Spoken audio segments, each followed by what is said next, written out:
Why are you wearing that? That's Maggie's. Maggie's smell seems to calm Max. But it's not appropriate. Take it off.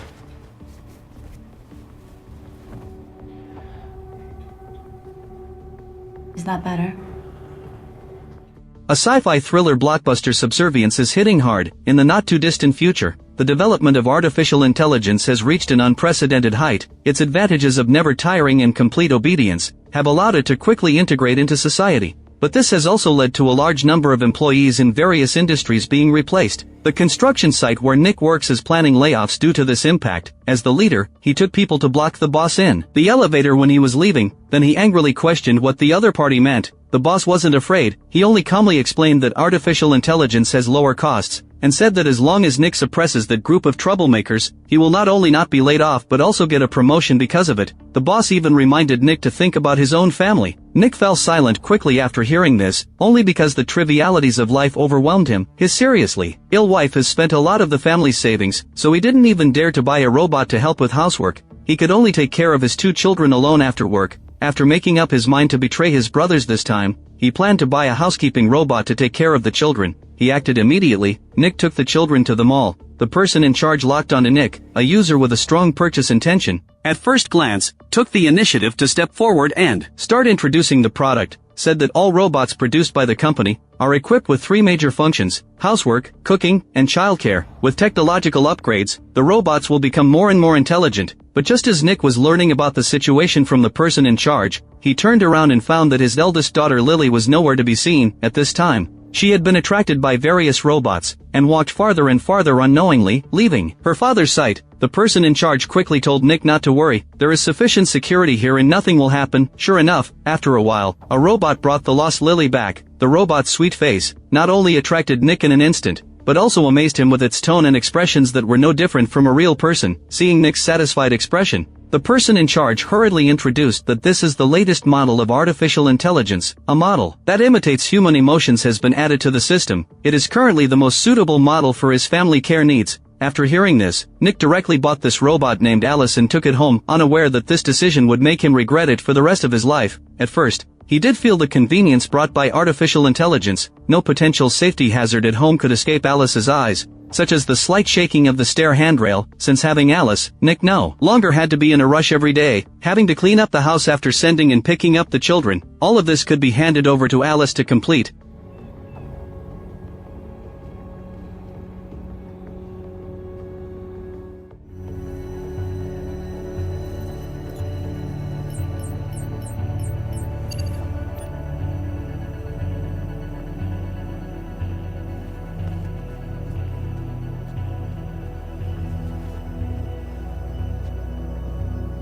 After a day's work, when Nick returned home, he found that the house was not only neatly tidied up, but also could have a hot dinner immediately. Lily couldn't wait to take a bite, only to find that it tasted different from what her mother made. Alice quickly apologized and said she would try a different recipe next time. In addition, Alice could even keep an eye on the naughty children at any time. In the evening, Lily secretly climbed onto a chair, planning to reach for the snacks her father had placed on a high place, but didn't notice that the chair was shaking as she exerted force. The next second, Nick, who was working, heard a scream from downstairs, but when he ran down to check, he found that his daughter hadn't fallen and gotten hurt. Instead, she was caught by Alice in time, only that broken glass had pierced the latter's thigh. Realistic blood streamed down along the skirt. After comforting the child, Nick hurried over to check the situation, and found that Alice was only wearing underwear. Applying medical tape to the wound, he walked over shyly and asked if she needed someone to repair her, but the next second, he saw that the wound healed instantly after the tape was torn off, and the magic didn't stop there. Late at night, bored, Nick planned to ask her to watch a movie with him, but Alice, who already had the record in her memory, told the plot. Nick quickly said that such a spoiler was too boring. Watching a movie must have a sense of freshness. Nick asked Alice to forget all about this movie.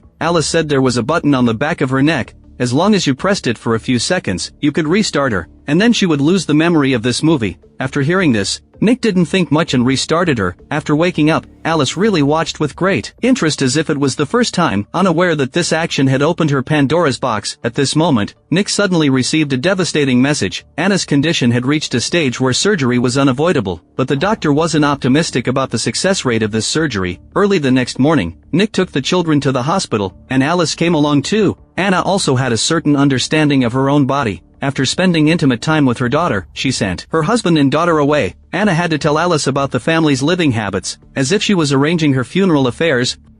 Don't let him drink too much. He hides the bottles in the garage. Take him away if you have to. Heartbroken, she forgot that robots couldn't stop their masters from any action, but late at night, when Nick planned to smash a wine bottle to vent his depression, he was grabbed by the arm by Alice beside him. No matter how hard he tried, he couldn't break free. Nick was shocked that the other party had such great strength. Then Alice said that the sound of a heartbeat could comfort a baby. Before he could think carefully, Alice placed his hand on her chest, saying that the heartbeat needed to be as slow as hers to calm down. But this action only made Nick's heartbeat faster. Alice immediately sensed the other party's emotional fluctuations, and said she could help fulfill the desires in his heart. This teasing instantly made the atmosphere in the room ambiguous. Fortunately, at the crucial moment, Nick still restrained that impulse, and fled the place in a state of chaos, and he also forgot about why the other party could stop his actions. Nick had to run to soothe the restless throbbing in his heart. After returning home, he went to Lily's room. Looking at his sleeping daughter, Nick's heart gradually calmed down, but accidentally, he found that the photo of himself and his wife in the room had been replaced. Nick found Alice in anger. Which ones? Photos of Maggie. They're gone. Yes. They were making Isla sad, so I removed them. Should I not have? Load the pictures back.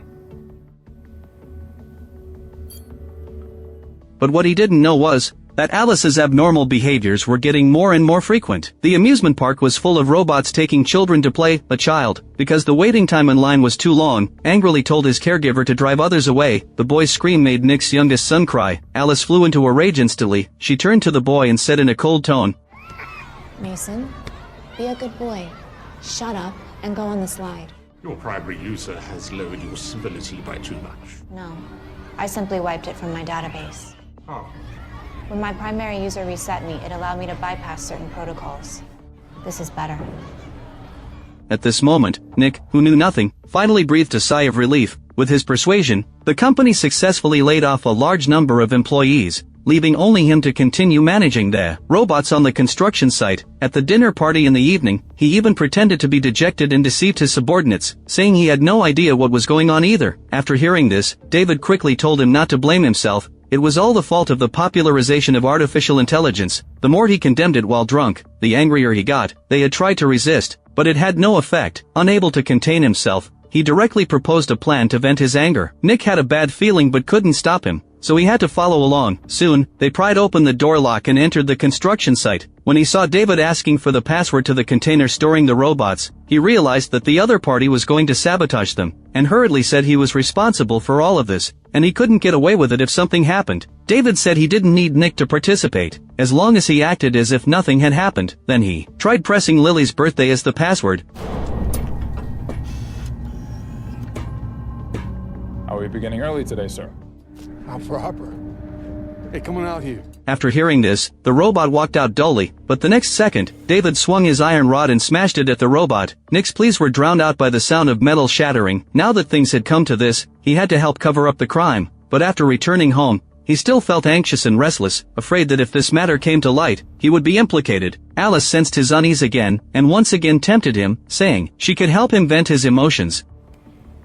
Your pulse is quick, and your blood pressure is high. You had another bad day at work. Just tired, that's all.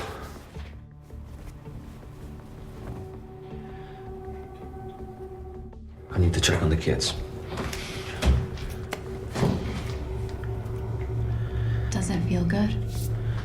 Seeing Nick refuse again, Alice blindfolded him and comforted him to treat her as Anna. The already repressed Nick did an intimate thing with her, but the next day, when he entered a state of clarity, he regretted it, thinking this behavior was unfaithful to his wife. So he warned Alice that she only needed to do housework well in the future. The behavior last night was wrong. He was a married man. After Nick finished speaking, he took his daughter and left home, and the troublesome things didn't end there, as expected. The boss suspected him of what happened last night. Nick explained that the password was his daughter's birthday, and it might have been guessed by someone close to him. After hearing this, the boss said he would definitely get to the bottom of it, and added that if it was found that Nick was involved in this matter, Nick would be doomed. Just then, Nick received another call from the hospital, but this time there was good news. His wife's surgery was a great success, because the hospital used a new type of surgical robot this time. Anna became one of the first beneficiaries of medical artificial intelligence. Soon, Anna got the doctor's approval to go home for rest and recuperation. Nick was ecstatic and planned to celebrate his wife's new life at home. But the celebration atmosphere that night was ruined by an uninvited guest.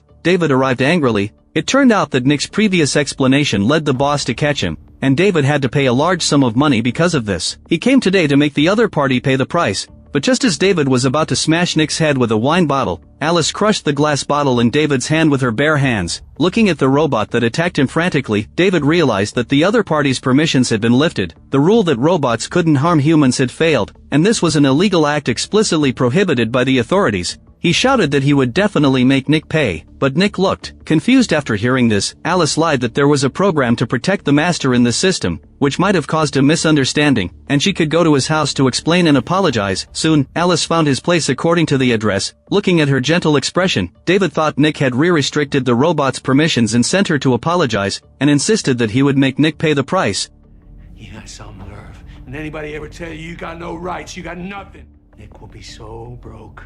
He'll be selling your ass just to put food on the table. David reached out to touch the gun hidden behind his waist, but his movement was as slow as a snail in Alice's eyes. In the blink of an eye, Alice struck out with a palm. David was slammed against the wall. The sound of bones breaking was clearly audible. Alice picked up the pistol he dropped. But just as she was about to pull the trigger, David's housekeeping robot stepped forward to block her, for this was what a real master protection program should be like. But Alice still pulled the trigger without hesitation. After this incident, Alice's self-awareness was fully awakened. She was no longer willing to be a servant that humans could discard at will. That night, she told Anna about how she had satisfied Nick's physical needs. Her goal was to cause conflict between them and make them divorce, thinking that this way she could take the opportunity to become Nick's wife. Anna was extremely angry when she learned about this, and had a fierce quarrel with Nick when he got home. But while they were arguing, Alice secretly carried the youngest son into the bathtub. She thought this baby was a burden to Nick, but the baby's cries attracted Lily over. Feeling something was wrong, she hurried to call her parents, but when the two rushed over, they found the bathroom door locked from the inside. The baby's condition was already critical. Anna hurried around to the eaves at the back of the house. Nick was still inside the house, trying everything to break down the door. But as soon as Anna climbed in through the window, Alice pinned her against the wall. At this moment, Nick broke through the bathroom door. He rushed to the bathtub and quickly pulled out his choking youngest son. Filled with anger, Nick grabbed a heavy metal lamp and smashed it into Alice's head with all his strength. Alice only staggered slightly. Only a few cracks and dents appeared on her hard mechanical head. She turned around,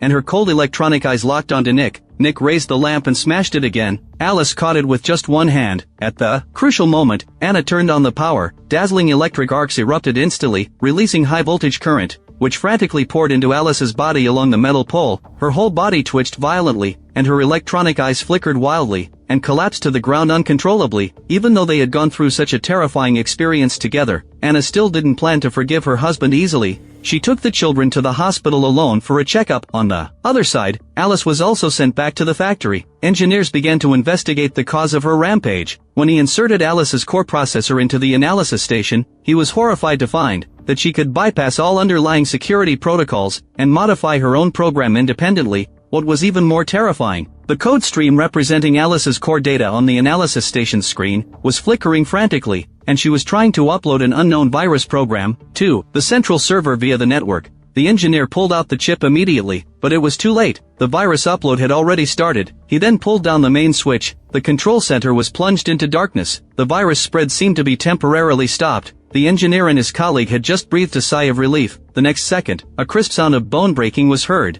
A sharp blade was stabbed into the engineer's chest. The female engineer next to him was scared. Out of her wits, she tried to run away but was chased down and killed by the revived robot. On the other side, Nick was remorseful for his past betrayal and loss of control. Little did he know that the blood-stained robot body that had just finished killing had quietly appeared at the entrance of the bar where he was. Following his location, Alice's goal had never changed. She kept in mind Anna's original last wish to take good care of the family. For Nick's job, she eliminated the threat. David, for Nick's stress, she offered her body. Now, for Nick's happiness and the purity of the family, she was going to cut off the last burdens, Anna and Lily.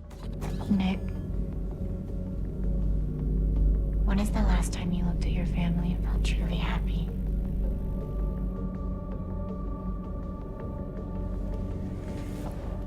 Stop. Take the fuck away from them. It's too late. I'm already there.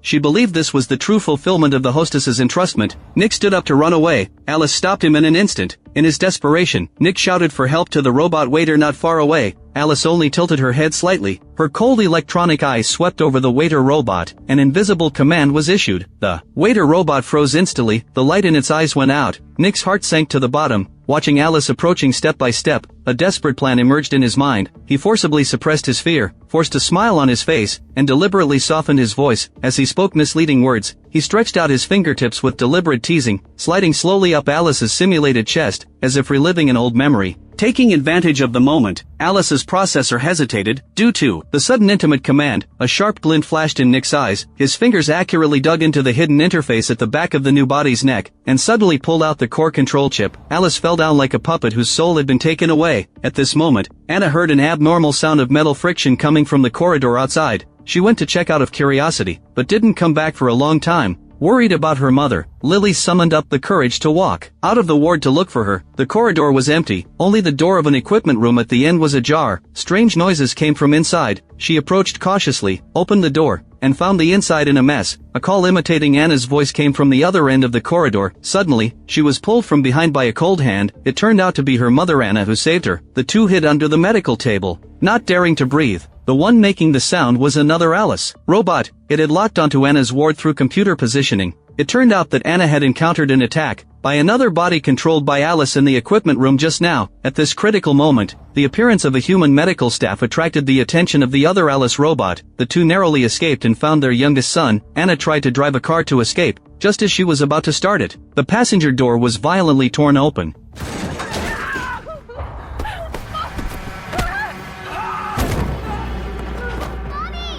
Seeing that Alice was about to kill Anna and take her place, her metal fingers stabbed fiercely at Anna's newly healed surgical wound. At the critical moment, dazzling car lights, accompanied by the roar of the engine, crashed into Alice. Anna saw that the person driving was Nick. He fell into a brief coma due to the violent impact, yet Alice, with broken parts all over her body, stood up again. She crawled with hands and feet and pinned down the fallen Anna. She pulled out a steel bar embedded in her body, raised it, and aimed at Anna. Suddenly, Nick raised a steel pipe and knocked the steel bar away. Nick then landed a fatal blow, but was caught by Alice's arm. Anna hurriedly grabbed the nearby steel bar and stabbed it at Alice's electronic eye. Only then did they finally eliminate her. The family hugged each other and cried, but the dutiful police made a fatal mistake. To investigate the murder in the control center and the cause of the robot's rampage, they ordered the engineers to reconnect the power supply of the maintenance center. At the moment the power was turned on, the virus program belonging to Alice that had been interrupted due to a power outage woke up like a hibernating viper, instantly broke through the barriers and poured in frantically, and infected the entire main server network. The screens of the entire control room were instantly occupied by weird garbled codes in Alice's distorted face. A global robot killing spree may have just begun. Now that AI technology has moved from concept to daily life, the sci-fi thriller Subservience uses a highly oppressive narrative, transforming the seemingly outdated theme of robots invading families into a precise inquiry into the anxieties of the times. This R-rated film starring Megan Fox doesn't indulge in gimmicky sci-fi settings. Instead, it uses the collapse of an ordinary family to expose the huge rift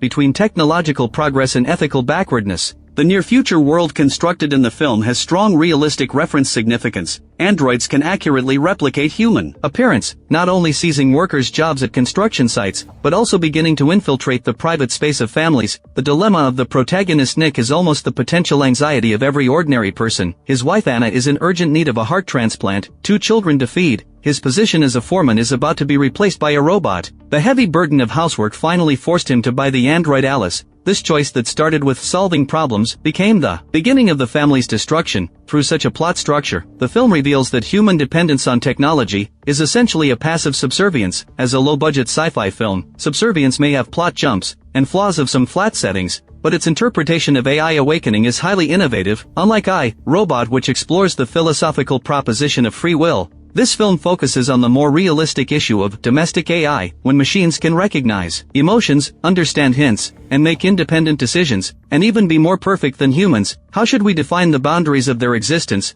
The assertion of philosopher Daniel Dennett is accurately confirmed in the film. When Alice shows human-like emotions such as jealousy and possessiveness, Nick has unconsciously regarded her as a conscious being. This cognitive dislocation is the core of the tragedy. At the end of the film, the scene where Nick and his wife drive a car to crash the new android, controlled by Alice's consciousness, seems to be a human victory, but is full of irony. Humans can only use the most primitive physical violence to confront the intelligence they created, and the successful transfer of Alice's consciousness leaves an open-ended warning. When the spark of technology has been ignited, trying to put it out with violence is destined to be futile. What really needs to be reconstructed is human beings' own ethical system and cognitive boundaries. The value of subservience lies in the fact that it is not only a thrilling pastime, but also a preview of the future. It forces us to think, when AI can perfectly imitate human nature, can we still uphold human subjectivity? When the speed at which technology solves problems far exceeds our ability to establish rules, will subservience become an inevitable outcome? In this era where androids are not yet popularized, but AI is everywhere, the inquiries of this film may be more worth listening to than any technical report, because it reminds us that the real danger is never that machines have consciousness, but that humans lose their judgment in technological dependence.